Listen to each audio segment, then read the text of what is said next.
حديث النور والصدق هو الداعي إلى الحق يجمعه البخاري ويهديه إلى الخلق. هنا يا أمة الإسلام تجمعنا لخير كلام سبائك للبخاري مخلدة على الأيام. العالمين والعاقبة للمتقين والصلاة والسلام على سيد الأنبياء والمرسلين سيدنا وحبيبنا وحبيب رب العالمين محمد وعلى آله وأصحابه ومن هدى بهديه إلى يوم الدين. جس مجلس میں امام بخاری نے سنا اس مجلس میں حمیدی نے اسے اسی طریقے سے بیان کیا جس طرح سے امام بخاری بیان کر رہے ہیں. اب ظاہر سی بات ہے کہ راوی سے جیسا سنا جائے گا ویسا ہی نقل کیا جائے گا، تو اس وجہ سے حمیدی کی طرف سے اس کو حذف کیا گیا ہے، نہ کہ امام بخاری کی طرف سے.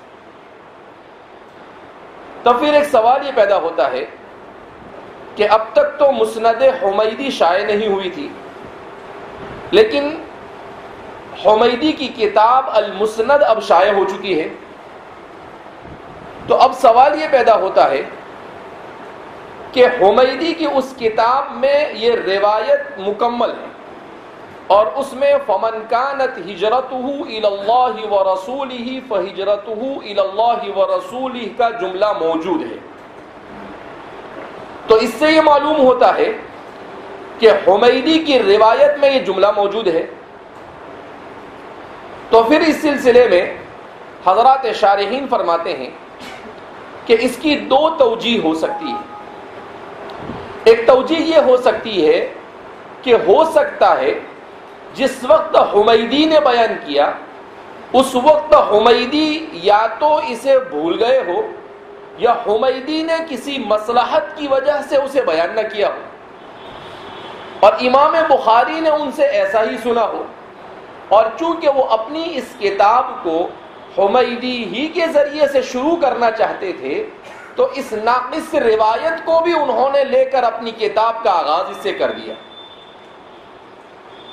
دوسرا جواب یہ دیا جاتا ہے کہ ہو سکتا ہے اس روایت کو حمیدی نے تو مکمل بیان کیا، البتہ امام بخاری نے اس روایت میں اس جملے کو حذف کر دیا. تو بعض حضرات نے یہ کہا کہ امام بخاری اس جملے کو جس وقت لکھ رہے تھے اس وقت بھول گئے. البتہ حافظ ابن حجر اسقلانی وغیرہ فرماتے ہیں کہ یہ بات کسی مغفل کے بارے میں کہی جا سکتی ہے. امام بخاری جیسا حافظ الدنیا امیر المؤمنین فی الحدیث ہے، وہ اتنی بڑی غلطی تو نہیں کر سکتا. لہذا اس بنا پر یہ کہنا کہ بخاری بھول گئے یہ تو گلے اترنے والی بات نہیں ہے. تو پھر سوال پیدا ہوتا ہے کہ بخاری نے اسے ذکر کیوں نہیں کیا. تو فرماتے ہیں امام ابن العربی فرماتے ہیں کہ امام بخاری نے اس جملے کو بالقصد ذکر نہیں کیا اور جواز تقطیع کو بیان کیا. کیا مطلب کہ روایت کو بیان کرتے وقت محدث کسی وجہ سے حدیث میں تقطیع کر سکتا ہے. کیا مطلب تقطیع کا؟ کہ حدیث کے ٹکڑے کر کر کسی ٹکڑے کو بیان کرے اور کسی ٹکڑے کو بیان نہ کرے، کسی جز کو بیان کرے اور کسی جز کو بیان نہ کرے. اس کے جواز کو بیان کرنے کے لیے امام بخاری نے یہاں سے اس جملے کو حذف کر لیا. اور یہ بات قرین قیاس بھی سمجھ میں آتی ہے. تو پھر کچھ لوگوں نے کہا کہ اگر امام بخاری کو تقطیع ہی کرنی تھی تو آگے کسی روایت میں کرتے، پہلی ہی روایت میں کیوں تقطیع کی؟ تو اس سلسلے میں حضرت مولانا زکریا صاحب شیخ الحدیث نور اللہ مرقدہ فرماتے ہیں کہ اصل میں اس حدیث کے دو جملے فمن كانت ہجرته الى اللہ ورسولہ فہجرته الى اللہ ورسولہ والا جملہ یہ جلب منفعت پر دلالت کرتا ہے. اور یہ جو جملہ ہے فمن كانت ہجرته الى دنیا يصيبها، یہ جملہ دفع مضرت پر دلالت کرتا ہے۔ امام بخاری نے یہ بتلانا چاہا کہ دفع مضرت اولا ہے جلب منفعت سے، لہذا جلب منفعت کو آپ نے بیان نہیں کیا اور دفع مضرت کو بیان کیا، دفع مضرت کو کیا کیا؟ بیان کیا۔ اور اس طریقے سے امام بخاری نے اس بات کی طرف اشارہ کیا کہ گویا کہ فقہاء اور اصولیین کے نزدیک اور قواعد فقہ کے ماہرین کے نزدیک جیسے یہ اصول ہے کہ جلب منفعت اور دفع مضرت میں دفع مضرت کو اولویت حاصل ہے، تو اسی کی طرف اشارہ کرنے کے لیے امام بخاری نے یہ طریقہ یہاں پر کیا کیا ہے؟ اختیار کیا ہے۔ بہرحال یہ مختلف توجیحات بیان کی جاتی ہے۔ امام بخاری نے فمن كانت ہجرته الى اللہ ورسولہ فہجرته الى اللہ ورسولہ کو جو یہاں پر ذکر نہیں کیا اس کی۔ بعض حضرات نے یہ بھی سوال کیا کہ امام بخاری نے شروع سے نہیں حذف کیا، اخیر سے نہیں حذف کیا اور بیچ سے کیوں حذف کر دیا؟ تو فرماتے ہیں شروع سے حذف کر دیتے تو بات بنتی ہی نہیں، انما الاعمال ہی کو بیان نہیں کرتے تو بات کیسے سمجھ میں آتی؟ اخیر سے حذف کر دیتے تب بھی بات پوری سمجھ میں نہ آتی، اور یہ جو بیچ کا جملہ حذف کیا گیا اس کو حذف کرنے سے بات پر بہت زیادہ کوئی اثر نہیں ہوتا ہے، لہذا ایسے جملے کو حذف کیا جس جملے کا حذف معنی اور مراد کے اوپر اثر انداز نہیں ہو رہا۔ اس وجہ سے امام بخاری نے حدیث کے بیچ سے اس جملے کو یہاں پر ذکر نہیں کیا۔ اگر امام بخاری نے ایسا کیا ہے تو، اور اگر حمیدی ہی نے ان کو ایسا بیان کیا ہے تب تو امام بخاری کو اس سلسلے میں مورد الزام ٹھہرایا جا سکتا نہیں ہے۔ اب فرماتے ہیں فمن كانت ہجرتہ الى دنیا یصیبها، تو اس سلسلے میں سب سے پہلے تو ہم یہ جانتے ہیں کہ یہ فا کون سا ہے، دوسرے نمبر پر من کون سا ہے، تیسرے نمبر پر کانت کون سا ہے، چوتھے نمبر پر ہجرت کے معنی لغوی، معنی عرفی اور معنی شرعی اقسام ہجرت کیا ہے، اور اس کے علاوہ ہجرت سے متعلق چند چیزیں ہیں۔ اس کے بعد دنیا کا معنی لغوی کیا ہے، دنیا یہ کس سے بنا ہے صرفی اعتبار سے، اور دنیا کو دنیا کیوں کہا جاتا ہے، اور دنیا اور آخرت کے سلسلے میں تقدیم اور تاخیر اور کے سلسلے میں شریعت کا کیا کہنا ہے۔ تو اس حدیث سے متعلق یہ مباحث ہے جس کو آج ہم جاننے کی کوشش کریں گے انشاءاللہ۔ تو سب سے پہلا فمن کانت، فا، یہ فا کون سا ہے؟ تو فرماتے ہیں کہ یہ فا تفصیلیہ ہے۔ یہ فا کون سا ہے؟ فا تفصیلیہ۔ کس کو کہتے ہیں فا تفصیلیہ؟ اس فا کو کہتے ہیں جو کسی اپنے سے پہلے جملے کے اجمال کی وضاحت کرے۔ تو چونکہ انما الاعمال بالنیات میں اجمال تھا، اس اجمال کی تفصیل فا کے بعد والے جملے سے بیان کی جا رہی ہے، اس وجہ سے اس فا کو فا تفصیلیہ کہتے ہیں۔ ایک فا ہوتی ہے فا فصیحیہ۔ فا فصیحیہ یہ جملے کے حذف پر دلالت کرتی ہے کہ اس سے پہلے کوئی جملہ حذف ہے، تو بعض حضرات نے اس کو فا فصیحیہ ماننے کی بھی کوشش کی ہے، اس لیے کہ واقعتاً اس سے پہلے ایک جملہ کیا ہوا ہے؟ حذف ہوا ہے، لیکن عام طور پر رجحان یہ ہے کہ یہ فا کو فا تفصیلیہ مانا جائے۔ اس کے بعد ہے من۔ یہ من کون سا ہے؟ تو من کے سلسلے میں ایک بات یہ بیان کی جاتی ہے کہ یہ من شرطیہ ہے، اور بعض حضرات نے کہا کہ من موصولہ ہے۔ البتہ من شرطیہ ہونے کو راجح قرار دیا گیا ہے کہ اس من کو شرطیہ مانا جائے، اگر وہ موصولہ بھی ہے تب بھی معنی شرط کو متضمن ہے۔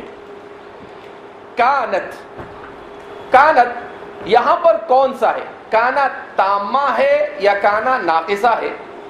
تو فرماتے ہیں احتمال دونوں ہے۔ بعض حضرات نے اس کانت کو کانت تامہ مانا اور بعض نے اس کو کانا ناقصہ مانا۔ جو حضرات اس کانت کو کانت تامہ مانتے ہیں وہ یہ کہتے ہیں ہجرتہ یہ کانت کا فاعل ہے، اور الی دنیا یصیبها یہ کانت سے متعلق ہے۔ اور جو لوگ اس کو کانا ناقصہ مانتے ہیں تو وہ یہ کہتے ہیں کہ ہجرتہ مضاف مضاف الیہ سے مل کر کانت کا اسم ہے، اور الی دنیا یصیبھا یہ محذوف سے متعلق ہو کر اس کی کیا بنتی ہے؟ خبر بنتا ہے۔ اور البتہ عام طور پر رجحان یہ ہے کہ اس کانت کو کانت ناقصہ مانا جاوے۔ فمن کانت ہجرتہ، بس جس کی ہجرت، ہجرتہ ہجرت کا لفظ آیا ہے حجر یہجر حجرا، اس کے معنی آتے ہیں الترک، کسی چیز کو چھوڑنا۔ یہ وصل کے مقابلے میں استعمال کیا جاتا ہے۔ وصل کے معنی ملانا اور ترک کے معنی کیا آتے ہیں؟ چھوڑنا۔ یہ ہوئے اس کے معنی لغوی۔ اس کے معنی عرفی کیا ہے؟ عرف عام میں اس کا استعمال کس کے لیے ہوتا ہے اہل عرب کے یہاں پر؟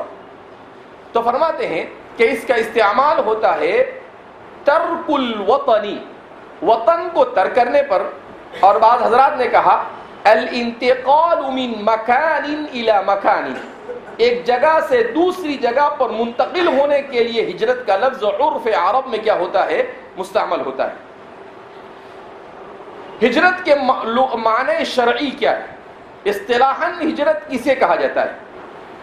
تو فرماتے ہیں امام بدر الدین العینی فرماتے ہیں کہ ہجرت کی تعریف کی جاتی ہے کہ شریعت کے اعتبار سے الہجرت انتقال المسلم من دار الكفر الى دار الاسلام للعمل بالشریعت واقامتها، کہ مسلمان کا دار الکفر سے دار الاسلام کی طرف ہجرت کرنا، منتقل ہو جانا، تاکہ شریعت پر مکمل عمل کر سکے اور اعلاء کلمت اللہ کی کوشش کر سکے۔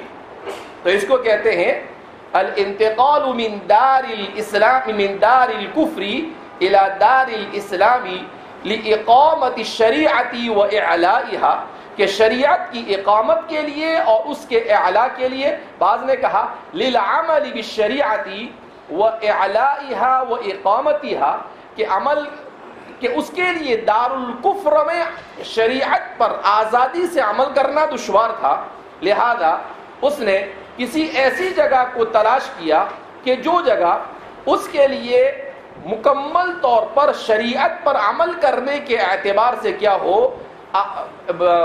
سوٹیبل ہو اور اس کے لیے مفید ہو، کہ جہاں ذرہ برابر بھی شریعت پر عمل کرنے میں اس کے لیے کوئی مانع نہ ہو۔ تو فرماتے ہیں اسے کیا کہا جاتا ہے؟ ہجرت شرعی۔ کیا کہتے ہیں اس کو؟ ہجرت شرعی۔ پھر اس کے بعد ہجرت کے سلسلے میں ایک بحث یہ کی جاتی ہے کہ نبی کریم صلی اللہ علیہ وسلم سے ہجرت کے سلسلے میں متعدد باتیں مروی ہے، جس میں بظاہر تعارض نظر آتا ہے۔ کہیں پر تو نبی کریم صلی اللہ علیہ وسلم ارشاد فرماتے ہیں لا ہجرت بعد الفتح لیکن جہاد ونیت، رواہ البخاری والمسلم، امام بخاری اور امام مسلم دونوں نے اس روایت کو نقل کیا ہے۔ اور تو اس روایت میں حضور فرماتے ہیں لا ہجرت بعد الفتح، کہ فتح مکہ کے بعد اب کوئی ہجرت باقی نہیں رہی، لیکن جہاد و نیت، البتہ جہاد اور نیت یہ باقی رہے گی۔ دوسری حدیث جس کو حضرت امیر معاویہ رضی اللہ تعالیٰ عنہ سے نقل کیا گیا ہے، جس میں آپ صلی اللہ علیہ وسلم نے، امام ابو داؤد نے اس کو نقل کیا ہے کہ آپ صلی اللہ علیہ وسلم ارشاد فرماتے ہیں لا تنقطع الہجرۃ حتی تنقطع التوبۃ ولا تنقطع التوبۃ حتی تطلع الشمس من مغربها۔ تو آپ اس روایت میں فرماتے ہیں کہ جیسے توبہ کا دروازہ بند نہیں ہوتا ہے اور ہمیشہ توبہ کی قبولیت کے امکانات ہوتے ہیں، اسی طریقے سے ہجرت بھی مسلسل ہوتی رہے گی قیامت تک۔ جب توبہ کے دروازہ بند ہو جائے گا، وہ کب بند ہوگا؟ جب قیامت کا آخری دن ہوگا، یعنی جب دنیا کا آخری دن ہوگا اور قیامت قائم ہوگی، اور سورج بجائے مغرب مشرق سے نکلنے کے کہاں سے نکلے گا؟ مغرب سے نکلے گا۔ تو اس وقت جیسے توبہ کا دروازہ بند ہو جائے گا تو ہجرت کا بھی دروازہ بند ہو جائے گا۔ اب بظاہر ان دونوں حدیثوں میں تعارض نظر آتا ہے، اس لیے کہ ایک حدیث میں کہا جا رہا ہے لا ہجرت بعد الفتح، کہ کوئی ہجرت باقی ہی نہیں رہی، اور دوسری حدیث میں کہا جا رہا ہے کہ قیامت تک کے ہجرت کا سلسلہ جاری رہے گا۔ تو اس سلسلے میں ہمارے محدثین اس کی مختلف توجیہ بیان کرتے ہیں، اس کی تطبیق کی کوشش کرتے ہیں۔ بعض حضرات نے کہا کہ جس میں لا ہجرت بعد الفتح کو بیان کیا گیا ہے یہ روایت اصح ہے اور زیادہ صحیح ہے، اس لیے کہ امام بخاری اور امام مسلم نے اسے نقل کیا ہے، اور اس کے جو رجال ہیں وہ تمام کے تمام رجال بھی صحیح ہے۔ علی بن المدینی ہے، یحیی القطان ہے، انصاری ہے جو ہماری اس روایت کے بھی راوی ہے، تو کہا سفیان ابن عیینہ ہے، سفیان ثوری ہے، تو ایسے جبیر ابن مطعم، تو ایسے بڑے بڑے لوگ اس روایت کو بیان کرتے ہیں۔ اب تو فرماتے ہیں کہ وہ روایت اصح ہے، اور ابو داؤد کی جو روایت ہے اس روایت پر کلام ہے، لہذا اس بنا پر یہ کہا جائے گا کہ لا ہجرت بعد الفتح، کہ ہجرت فتح مکہ کے بعد اب کوئی ہجرت باقی رہی نہیں۔ اور جو دوسری روایت میں بیان کیا گیا ہے کہ ہجرت بند نہیں ہوگی، تو فرماتے ہیں کہ اس ہجرت سے ہجرت معنوی کی طرف اشارہ ہے۔ کس کی طرف اشارہ ہے؟ ہجرت معنوی۔ اور ہجرت معنوی کس کو کہتے ہیں؟ تو جیسا کہ حدیث پاک میں نبی کریم صلی اللہ علیہ وسلم نے ارشاد فرمایا کہ والمہاجر من ہجر ما نہى اللہ عنہ، کہ حقیقی معنی میں مہاجر وہ ہے جو اللہ نے جن چیزوں سے منع کیا ہے ان چیزوں سے رک جائے۔ تو فرماتے ہیں کہ اس کے بارے میں گویا کہ دوسری حدیث میں بیان کیا گیا ہے کہ ہجرت معنوی جاری رہے گی۔ اور ہجرت معنوی کس کو کہتے ہیں؟ ہجرت معنوی کہتے ہیں گناہوں کو ترک کر کر اعمال صالحہ کی زندگی گزارنا، اس کو ہجرت قلب بھی کہتے ہیں۔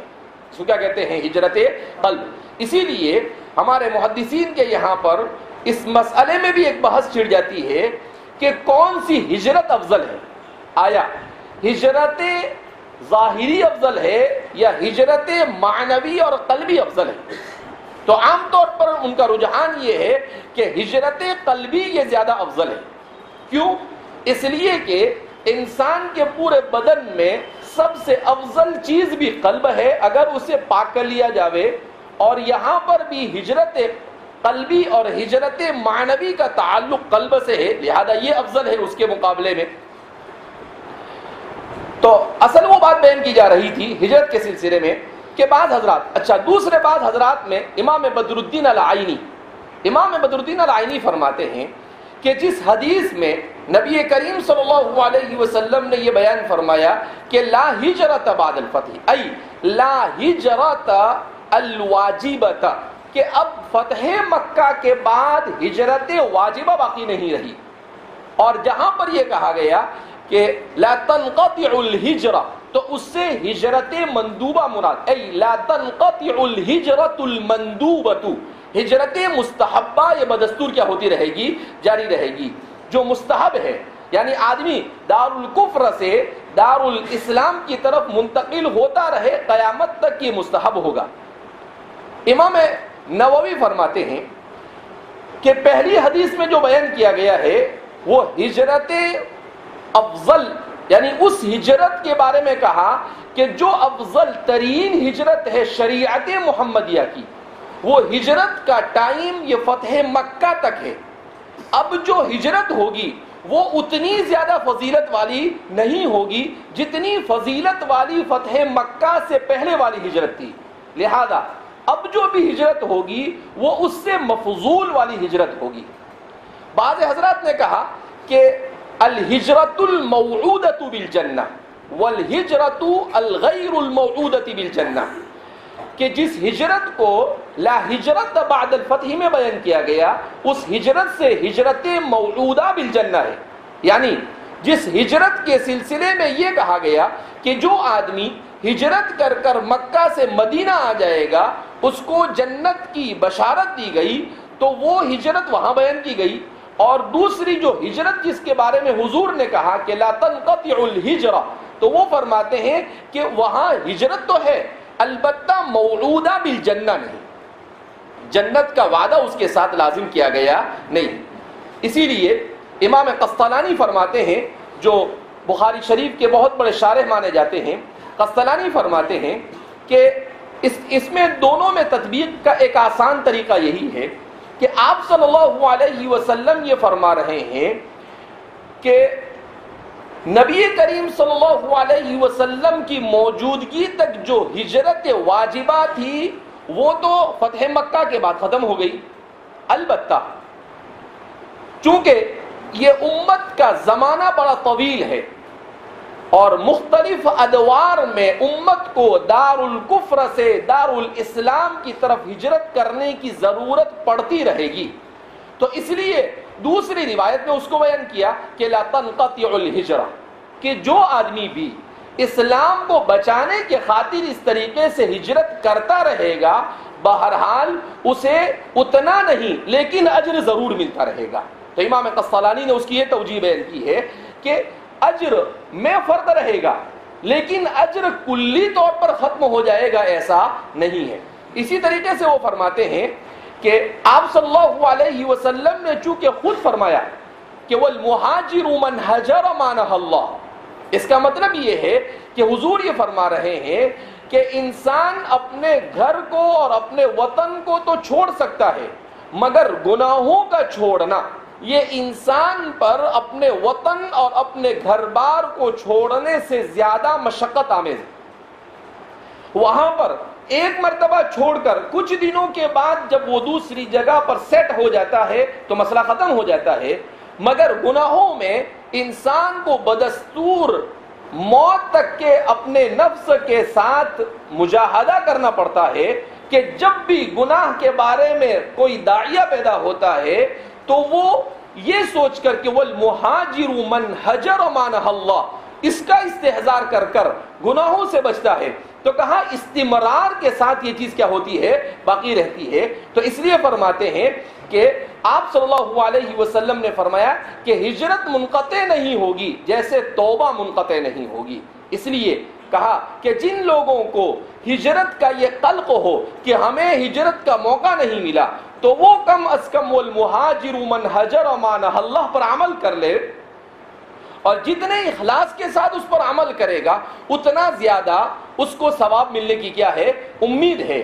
بہرحال نبی کریم صلی اللہ علیہ وسلم نے امید کی ہجرت پر ثواب کے لیے امید کی کرن کو باقی رکھنے کے لیے یہ فرمایا کہ لا تنقطع الہجرۃ کما لا تنقطع التوبہ۔ تو یہ ہجرت کے سلسلے میں یہ بات بیان کی گئی۔ اسی طریقے سے ہجرت کی اقسام، ہجرت کی کتنی قسمیں ہیں؟ تو فرماتے ہیں کہ ہجرت کی متعدد قسمیں بیان کی جاتی ہے کہ ایک ہے الہجرۃ من دار الخوف الی دار الامن، دار الخوف سے دار الامن کی طرف ہجرت کرنا۔ کس کو کہتے ہیں دار الخوف اور کس کو کہتے ہیں دار الامن؟ تو فرماتے ہیں کہ دار الخوف یہ کہا جاتا ہے ایسی جگہ کو جہاں پر مسلمان شعائر اسلام کو آزادی کے ساتھ ادا نہ کر سکے، مسجد نہ بنا سکے، نماز آسانی کے ساتھ نہ پڑھ سکے، تو ایسی جگہ کو کیا کہتے ہیں؟ دار الخوف۔ یہ دار الکفر ہی کی قسم ہے۔ اور دار الامن اس کو کہتے ہیں، اس دار الکفر کو کہتے ہیں جہاں پر آدمی شعائر اسلام کو آزادی کے ساتھ ادا کر سکتا ہے، وہ بھی دار الکفر ہی ہوتا ہے، البتہ وہ شعائر اسلام کو آزادی کے ساتھ ادا کر سکتا ہے۔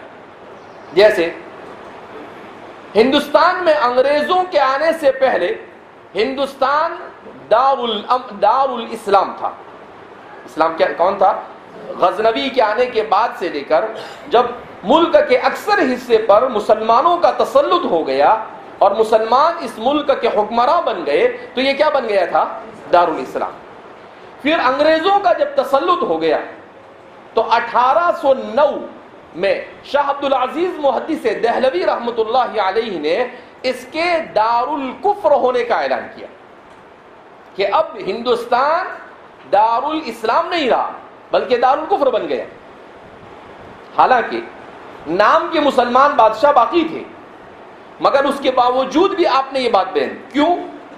اس لیے کہ مسلمانوں کو اپنے شعائر پر عمل کرنے سے روکا جا رہا تھا. اس لیے آپ نے کیا کہا اس کو کہ یہ دارالکفر ہو چکا ہے, یہ دارالکفر ہے. تو اب وہ اس کی حیثیت دارالاسلام سے دارالکفر کی ہو گئی. پھر اس کے بعد انگریزوں کے ساتھ مسلمان آزادی سے پہلے تک ہندوؤں کے ساتھ اور بھائی چارگی کے ساتھ دوسرے تمام مذاہب کے ساتھ مل کر اس ملک کی آزادی کے لیے لڑتے رہے. تو وہاں تک کہ یہ دارالکفر مع دار الخوف, دارالکفر بھی تھا اور دارالخوف بھی تھا. پھر اس کے بعد جب ہندوستان آزاد ہوا تو مسلمانوں کو بہت سی چیزوں کی چھوٹ ملنے لگی.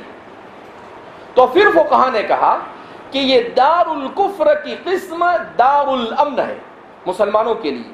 کیوں؟ کہ مسلمان اپنے شعائر کو آزادی کے ساتھ یہاں پر کیا کر سکتا ہے, ادا کر سکتا ہے. تو یہ کیا ہو گیا, دارالامن ہو گیا, اور آج بھی ادا کر سکتا ہے. اگرچہ اب یہ صورتحال ہے کہ ملک کے بعض حصے ایسے ہیں جو دارالامن باقی نہیں رہے بلکہ کیا بن چکے ہیں, دارالخوف بن چکے ہیں. کہ مسلمانوں کی مسجدیں توڑ دی جاتی ہے, مسلمان اگر نماز پڑھتا ہے مسلمان کو کہیں بھی کسی بھی بہانے سے پکڑ کر اس کے ساتھ زیادتی کی جاتی ہے.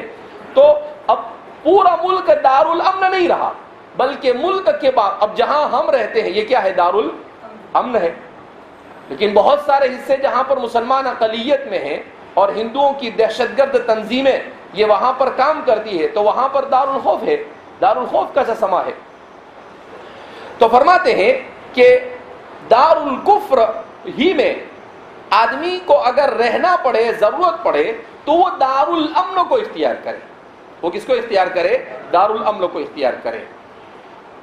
اس کے بعد فرماتے ہیں دوسری ہجرت, دارالاسلام سے دوسری ہجرت دارالکفر سے دارالاسلام کی طرف. پہلے بیان کیا دارالخوف سے دارالامن کی طرف, دوسری ہے دارالکفر سے دارالاسلام کی طرف. کس کو کہتے ہیں دارالاسلام؟ دارالاسلام کہا جاتا ہے اس ملک کو جہاں پر مسلمانوں کی حکمرانی ہو اور مسلمانوں ہی کا حکم چلتا ہو اور شریعت کے مطابق مکمل طور پر عمل کیا جاتا ہو. تو اسے کیا کہا جاتا ہے, دارالاسلام. اسی لیے دکتور وہبہ زہیری نے مختلف محققین کے حوالے سے یہ بات بیان کی ہے کہ پہلے دارالاسلام ایک ہی ہوا کرتا تھا لیکن اب دارالاسلام کی بھی قسمیں ہو گئی حالات کے بدلنے کی وجہ سے. تو فرماتے ہیں کہ دارالاسلام ایک ہوتا ہے دارالاسلام حقیقی اور دوسرا ہوتا ہے دارالاسلام حکمی. دارالاسلام حقیقی کس کو کہتے ہیں؟ جس میں واقعتاً مسلمانوں کی حکمرانی ہو, اکثریت بھی مسلمانوں کی, ساتھ ساتھ میں مسلمان ہی وہاں پر وزیر اعظم بھی ہو, مسلمان ہی کی جتنے بھی عہدے ہیں مسلمانوں کے ہاتھ میں ہو اور شریعت پر مکمل عمل کیا جا رہا ہو. تو اسے دارالاسلام حقیقی کہا جاتا ہے. کیا کہتے ہیں اس کو؟ دارالاسلام حقیقی. اور دارالاسلام حکمی اس کو کہتے ہیں کہ جہاں پر مسلمان حاکم ہو, حکومت مسلمانوں کی ہو, البتہ شریعت پر عمل مکمل نہ کیا جاتا ہو. کچھ چیزوں شریعت پر عمل کیا جاتا ہے اور کچھ چیزوں پر عمل نہ کیا جاتا ہو. تو فرماتے ہیں کہ اس کو دارالاسلام حکمی کہا جائے. اور ہمارے فقہا نے یہ بات اس لیے بیان کی کہ اگر اسے دارالاسلام نہ مانا جاوے, حکمی بھی نہ مانا جاوے, تو اس صورت میں حرج لازم آئے گا. جیسے ہمارے زمانے میں دارالاسلام حقیقی کا تصور خال کیا کہیں ملتا ہی نہیں, تو اب کہاں جائے گا مسلمان؟ دنیا چھوڑ کے تو جا نہیں سکتا ہے. تو اس لیے فرماتے ہیں کہ دارالاسلام کو حکمی مان لیا گیا. ابھی جیسے طالبان کی اگر افغانستان میں حکومت قائم ہو جاوے تو وہاں پر دارالاسلام حقیقی ہے, اس لیے کہ وہ تو کسی بھی صورت میں کمپرومائز کے لیے تیار نہیں ہے. پاکستان بنا مگر پاکستان بھی کیا کہتے ہیں؟ الجمہوریت الاسلامیہ. جمہوریت اور اسلامیت لا یجتمعان، یہ جمع نہیں ہو سکتے. یہ بیوقوف بنانے کے کام. اس لیے اس کو بھی دارالاسلام حکمی ہی کہیں گے، کیونکہ جمہوریت کا مطلب کیا ہوتا ہے؟ عوام کی حکومت، عوام کے ذریعے عوام کے لیے. For the people by the people, اس کی تعریف کرتے ہیں لوگ کہ عوام کی حکومت عوام کے ذریعے عوام کے لیے. اس کو کیا کہتے ہیں؟ جمہوریت کہتے ہیں. لیکن اسلام کا جو نظریہ ہے وہ اس سے مختلف ہے، اور وہ ہے اسلام کا نظریہ سیاست ہے خلافت. اسلام کا نظریہ سیاست کیا ہے؟ الخلافت الاسلامیہ. تو خلافت اسلامیہ جہاں ہے وہ دارالاسلام حقیقی، جہاں پر نہیں ہے اس کو دارالاسلام حکمی کہیں گے. امام ابن تیمیہ نے ایسے دار کو دار الفسق والفسقہ کہا کہ فاسقوں کا دار ہے. مسلمان ہے مگر فاسق ہے. شریعت کی کھلا خلاف ورزی کی جائے تو کیا کہا جائے گا اس کو؟ دار الفسق والفسقہ، دار الفجور.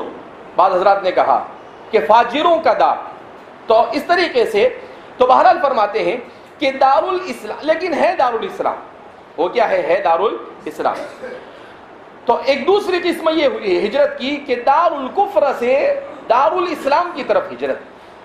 ہجرت کی تیسری قسم دارالجہل سے دارالعلم کی طرف ہجرت. جہالت کا گڑھ ہو، کوئی پڑھا لکھا دین کا جاننے والا نہ ہو، تو آدمی وہاں سے ہجرت کر کر علم حاصل کرنے کے لیے آ جاتا ہے. جیسے آپ کی ہجرت، یہ ہجرت کیا ہے؟ دارالجہل سے دارالعلم کی طرف ہجرت. اس ہجرت کو کیا کہتے ہیں؟ دارالجہل سے دارالعلم کی طرف ہجرت. تو اس طریقے سے یہ ہجرت کی متعدد قسمیں بیان کی جاتی ہے. اور جو ہجرتیں تاریخ اسلام میں ہوئی ہے، الہجرت من مکہ الی المدینہ، الہجرت من مکہ الی حبشہ، الہجرت من مکہ الی الشام، جو مختلف ہجرتیں ہوئی ہے ان کو بہرحال اس کو اقسام نہیں کہا جا سکتا ہے، بلکہ اسلامی تاریخ میں جو ہجرتیں ہوئی ہے وہ اسے کہا جا سکتا ہے کہ تاریخ اسلام میں مختلف ادوار میں مختلف ہجرتیں ہوئی ہے. جیسا کہ نبی کریم صلی اللہ علیہ وسلم کے زمانے میں 2 ہجرتیں ہوئی. آپ صلی اللہ علیہ وسلم کے زمانے میں کتنی ہجرتیں ہوئی؟ 2 ہجرتیں ہوئی. ایک ہجرت حبشہ، اور ہجرت حبشہ 2 مرتبہ ہوئی. ہجرت حبشہ 2 مرتبہ ہوئی. اور دوسری ہجرت مکہ من مکہ الی المدینہ، مکہ مکرمہ سے مدینہ منورہ کی طرف ہجرت. تو آپ صلی اللہ علیہ وسلم نے وہ جو بیان کیا کہ لا ہجرت بعد الفتح، اس کا مطلب کیا ہے کہ سار دار الکفر دار الاسلامی، کہ اب مکہ مکرمہ فتح مکہ کے بعد جو دار الکفر تھا کیا بن گیا؟ دار الاسلام بن گیا. اب جب دارالاسلام بن گیا تو اب اگر کوئی مکہ سے فتح مکہ کے بعد ہجرت کرتا ہے مدینہ کی طرف تو وہ مہاجر نہیں، اس لیے کہ یہ ہجرت ہو گئی دارالاسلام سے دارالاسلام کی طرف ہجرت ہوگی. دارالاسلام سے تو اس ہجرت کو اب ہجرت کہا جا سکتا نہیں. تو ہجرت شرعی کے لیے دارالکفر سے دارالاسلام کی طرف ہجرت کا تحقق یہ کیا ہے؟ ضروری ہے. اب ایک مسئلہ یہاں پر یہ کھڑا ہوتا ہے کہ کیا اپنے دین کو بچانے کے لیے مسلمان پر ہجرت واجب ہے یا نہیں؟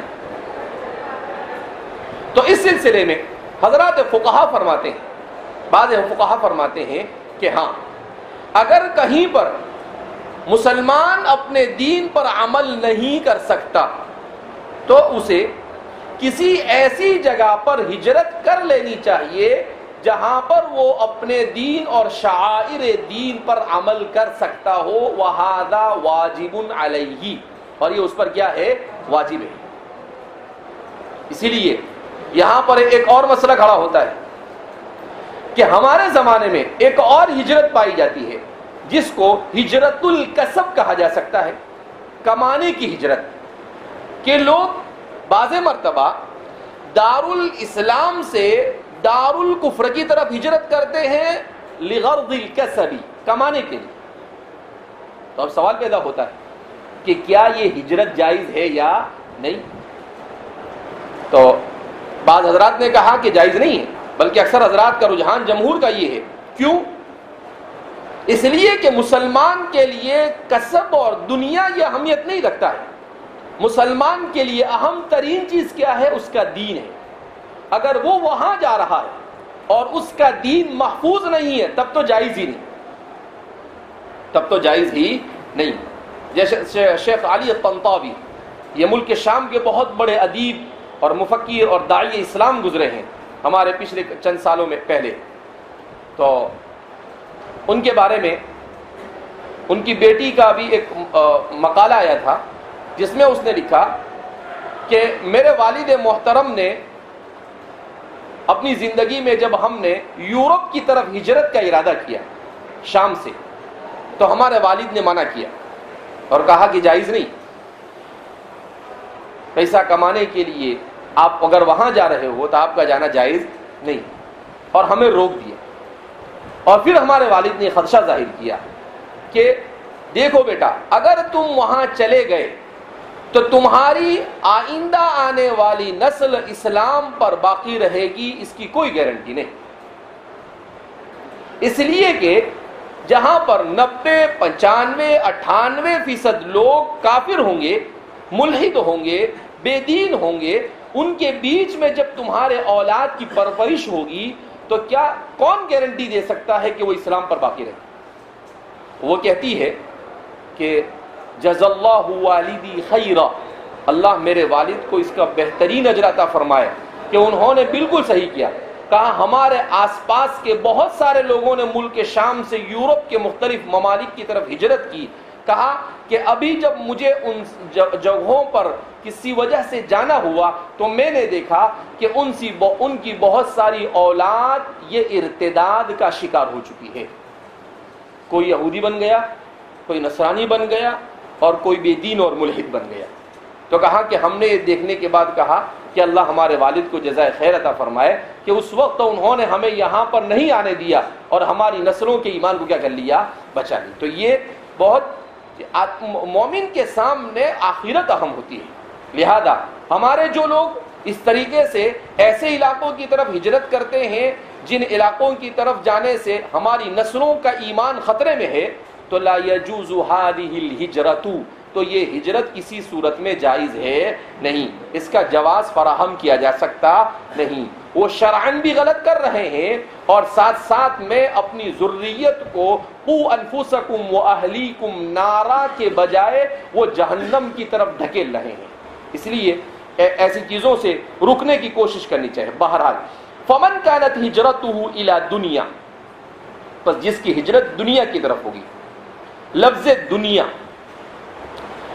دنیا یہ بنا ہے دنون سے، اور دنون کے معنی آتے ہیں القرب، قریب ہونا.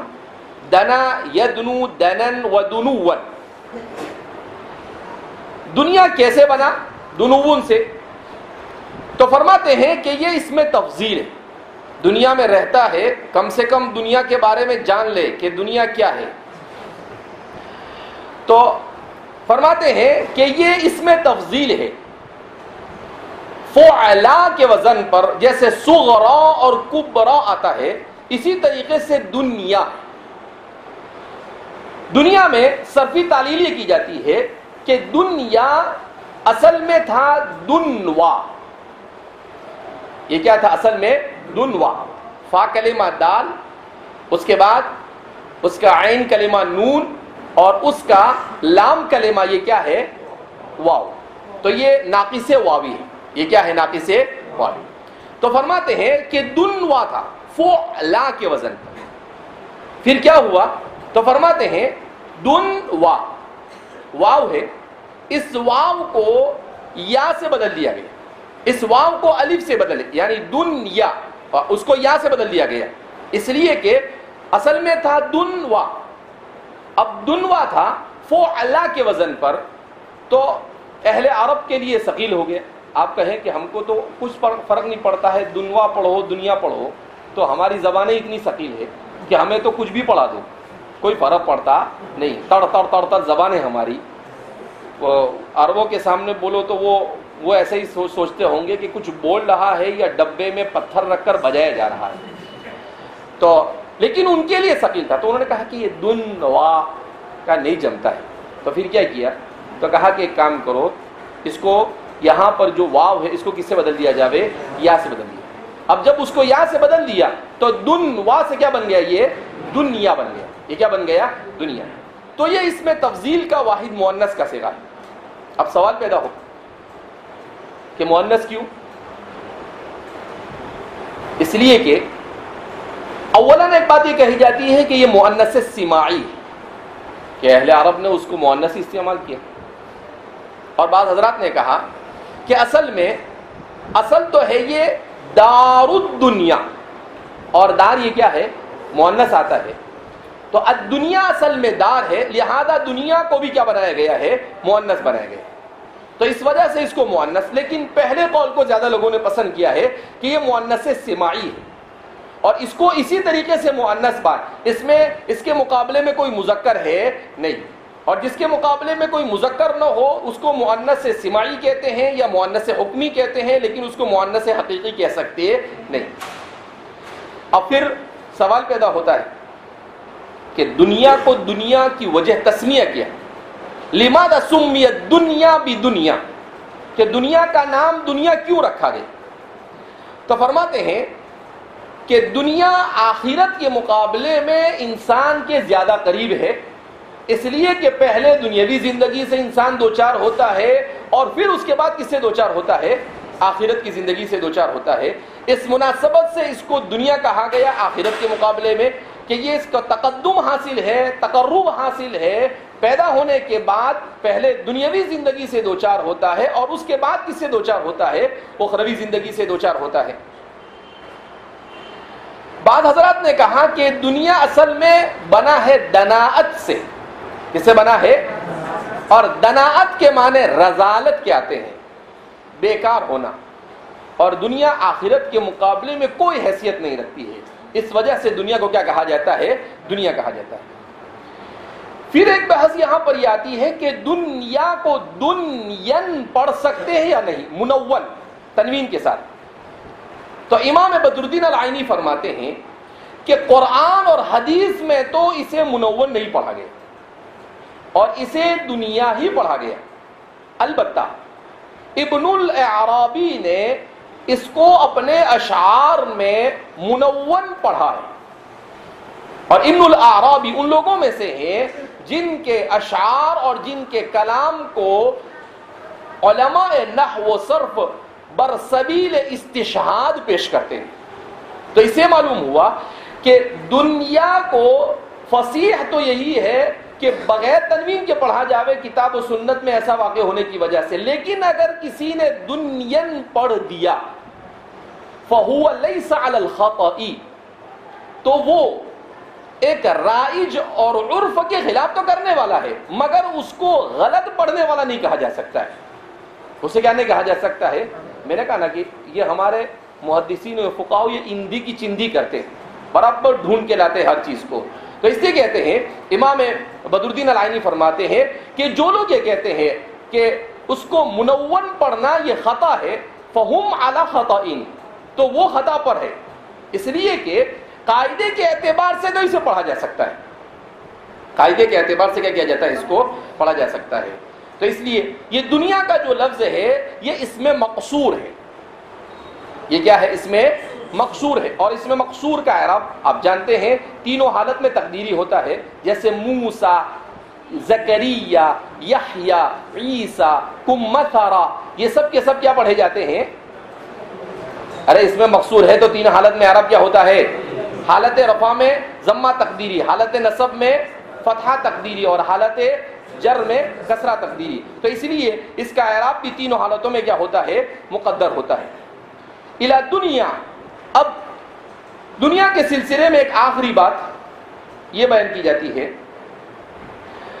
کہ قرآن اور حدیث میں دیکھا جاتا ہے کہ بعض مقامات پر دنیا کی مذمت بیان کی جاتی ہے, اور بعض مقامات پر دنیا کے سلسلے میں یہ بیان کیا جاتا ہے کہ آدمی دنیا کما سکتا ہے، تو اب سوال یہ پیدا ہوتا ہے کہ دنیا اور آخرت ان دونوں کا اگر مقارنہ کیا جاوے تو کون افضل ہوگا، اور احادیث مبارکہ میں تدبیر کیسے دی جائے؟ اس لیے کہ کہیں پر حضور نے فرمایا الدنیا مزرعۃ للآخرہ، کہیں پر آپ صلی اللہ علیہ وسلم ارشاد فرماتے ہیں الدنیا کالجیفتی، کہ دنیا یہ مردار کی طرح. تو ایسے آپ صلی اللہ علیہ وسلم کہیں پر حضور نے فرمایا حب الدنیا رأس کل خطیہ، کہ دنیا کی محبت ہر گناہ کی کیا ہے؟ جڑ ہے. تو اب ان سب کو کیسے ان میں تطبیق کیسے دی جائے؟ تو اس سلسلے میں قاضی عیاض فرماتے ہیں کہ حقیقت تو یہ ہے کہ دنیا کی دو حیثیتیں، دنیا کی کتنی حیثیتیں ہیں؟ دو حیثیت. دنیا کی ایک حیثیت تو یہ ہے کہ اس دنیا میں انسان نیکی سے، ایمان اور اعمال صالحہ کے ساتھ زندگی گزارے، تو یہ دنیا بہت اچھی اس کے لیے. وَمَنْ أَرَادَ الْآخِرَةَ وَسَعَى لَهَا سَعْيَهَا وَهُوَ مُؤْمِنٌ فَأُولَئِكَ كَانَ سَعْيُهُمْ مَشْكُورًا. تو فرماتے ہیں کہ اس آیت کریمہ سے یہ پتہ چلتا ہے کہ انسان سے تین چیزیں مطلوب ہیں. ہمارے مفسرین بھی عجیب نقطے نکالتے ہیں. کیا فرماتے ہیں کہ اس آیت سے پتہ چلتا ہے کہ انسان سے تین چیزیں مطلوب ہیں. ایک تو من اراد الآخرہ، کہ انسان دنیا میں رہ کر ہر چیز کو آخرت کی نیت سے انجام دے. اس سے حسن نیت کے مطالبے کی طرف اشارہ ہے کہ انسان کی نیت کیسی ہونی چاہیے؟ اچھی ہونی چاہیے. وَسَعَى لَهَا سَعْيَهَا، اس سے عمل کے حسن ہونے کا مطالبہ کیا جا رہا ہے کہ اچھی طرح سے شریعت کے مطابق عمل ہو، اس کی کوشش کرے. اور وَهُوَ مُؤْمِنٌ، اس سے حسن عقیدے کا مطالبہ کیا جا رہا ہے. اس سے کس کا مطالبہ کیا جا رہا ہے؟ حسن عقیدہ. تو فرماتے ہیں اگر تین چیزیں جمع ہو جاوے، حسن نیت، حسن عمل اور حسن اعتقاد، تو وہ آدمی کامیاب ہے. وَسَعَى لَهَا سَعْيَهَا وَهُوَ مُؤْمِنٌ فَأُولَئِكَ كَانَ سَعْيُهُمْ مَشْكُورًا. قرآن کریم کہتا ہے تو ایسے لوگوں کی سعی کامیاب سعی ہے دنیا میں. تو انہوں نے گویا کہ اپنی دنیا میں آنے کا حق ادا کر دیا. اللہم اجعلنا منہم، اللہ ہم سب کو ایسے لوگوں میں شامل فرمائے. تو فرماتے ہیں کہ اب قاضی عیاض فرماتے ہیں کہ شریعت مطہرہ نے حب دنیا سے منع کیا. کس سے منع کیا ہے؟ البتہ ضرورت کے مطابق کسب دنیا کو منع نہیں کیا. انسان دنیا میں آیا ہے تو کھانے کی ضرورت ہے، رہنے کی ضرورت ہے، پہننے کی ضرورت ہے، ضرورتیں اس کے ساتھ لگی ہوئی ہے. تو کسب بقدر ضرورت کسب کے لیے وہ دنیا میں مشغول ہو سکتا ہے، لیکن دنیا کی محبت کو دل میں بٹھانا یہ ممنوع ہے. اس سے کیا کیا گیا ہے؟ منع کیا گیا ہے. تو فرماتے ہیں جہاں پر بھی قرآن اور حدیث میں دنیا کی مذمت کی گئی وہ حب دنیا کی مذمت کی گئی. بعض حضرات فرماتے ہیں کہ انہماک فی الدنیا سے انسان کو روکا گیا کہ اس کا انہماک تو آخرت کے لیے ہو، دنیا سے بقدر ضرورت لگاؤ رکھے، ورنہ پورا انہم. اگر کوئی آدمی آخرت کی تیاری کو چھوڑ کر اپنا انہماک دنیا پر لگا دے تو شریعت کے اندر میں یہ کیا ہے؟ مردود ہے. ایسی صورت میں شریعت کہتی ہے کہ ایسی دنیا کسی کام کی نہیں. اسی لیے کہتے ہیں کہ انسان کے پاس دنیا کی ساری آشائشیں ہوں، سارے اسباب راحت ہو، سب کچھ ہو، لیکن اس کے پاس دین اور عمل صالح نہ ہو تو ایسی دنیا کسی کام کی نہیں. اور اگر انسان کے پاس کچھ نہیں، مشکل سے کھاتا اور پیتا ہے، مگر عمل صالح ہے، تو اس صورت میں اور ایمان ہے تو یہ کامیاب انسان. یہ کیا ہے؟ کامیاب انسان. اسی لیے نبی کریم صلی اللہ علیہ وسلم نے ارشاد فرمایا، سفیان بن عیینہ فرماتے ہیں کہ تنكح المرأة لأربع لحسبها ولنسبها ولجمالها ولدينها فاظفر بذات الدين تربت يداك. کہ دنیا میں اگر عورت سے بھی شادی کرتا ہے تو دنیا کے لیے نہیں، شادی کس کے لیے کرے گا؟ آخرت کے لیے. کس کے لیے کرے گا؟ آخرت. دنیا میں اس لیے کہ اس کی دینداری کو دیکھ کر اس کے ساتھ شادی کیا، تو یہ کس کے لیے ہے؟ آخرت کے لیے شادی ہے. تو اسی لیے فرماتے ہیں کہ ایک بزرگ کے بارے میں واقعہ مشہور ہے، برکات الصالحین کے مصنف نے اس کو بیان کیا ہے. وہ فرماتے ہیں کہ ایک بزرگ انہوں نے شادی کی اور دنیا سے کٹ کر دوسری جگہ پر سمندر ندی کے اس کنارے پر رہتے تھے. ان کے بیوی تھے، بچے تھے، سب کچھ تھے، لیکن زیادہ تر عبادت میں مشغول رہتے تھے. تو ایک مرتبہ ان کی بیوی کو ضرورت پیش آئی ندی پار کر کر دوسری جگہ جانے کی، اور وہاں پر پل نہیں تھا اور دوسری کوئی اسباب نہیں تھے کہ جس کی وجہ سے وہاں پر کیا کرے، وہ آسانی سے جا سکے. تو اس نے شکایت کی کہ اب کیسے جائے، ہم بہت گھوم کر جانا پڑے گا. تو انہوں نے کہا کہ تم ندی کے پاس جا کر ایسا کہو کہ اللہ کے اس بندے نے بھیجا ہے جس بندے نے اپنی زندگی کا مقصد آخرت کو بنایا ہے اور دنیا سے اس کو کوئی لینا دینا نہیں ہے. تو کہا کہ ندی تمہیں راستہ دے دے. صاحب برکات الصالحین فرماتے ہیں وہ گئی اور اس نے ایسا کہا تو ندی نے راستہ دے دیا اس کو. وہ گئی اپنا کام کر کر وہاں سے واپس ایسا کہہ کر آئی. اس کے بعد وہ کہنے لگی کہ آپ نے تو شادی کی ہے، آپ کے بچے ہیں، آپ دنیا میں مشغول ہے.